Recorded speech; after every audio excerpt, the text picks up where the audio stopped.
Il y a 30 ans, les pays de la côte Afrique de l'Ouest, du Centre et du Sud se sont retrouvés et ont convenu de la mise en place d'une plateforme juridique communément appelée la Convention d'Abidjan relative à la coopération en vue de la protection et de la mise en valeur du milieu marin et des zones côtières de la région de l'Afrique de l'Ouest, du Centre et du Sud. La 10e conférence des parties à cette convention de Pointe-Noire, ville côtière, confère ainsi tout son droit d'organisation de telles assises, confirme Pierre-Albert Victor Bayonne, le maire de l'arrondissement 1 Lumumba. Nous manquerions à un devoir si, à cette occasion si solennelle,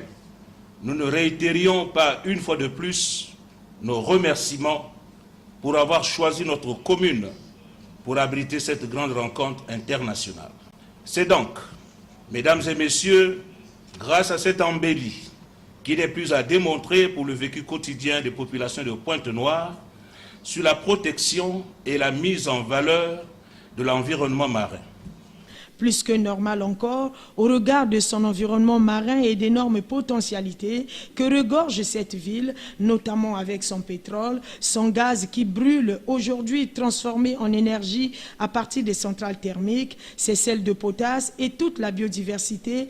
que ces écosystèmes recèlent. Plus que normal encore aujourd'hui, des 16 espèces de tortues marines qui existent sur la planète, le Congo en compte 5 espèces. Des lagunes, des mangroves, aujourd'hui menacées de disparition si l'on ne prend garde, si on ne s'accorde pas avec les autres pays membres de la Convention à la recherche des financements pour la gestion de notre environnement et la protection de nos écosystèmes. D'où l'importance de telles assises qu'on attend de voir aboutir aux résultats escomptés.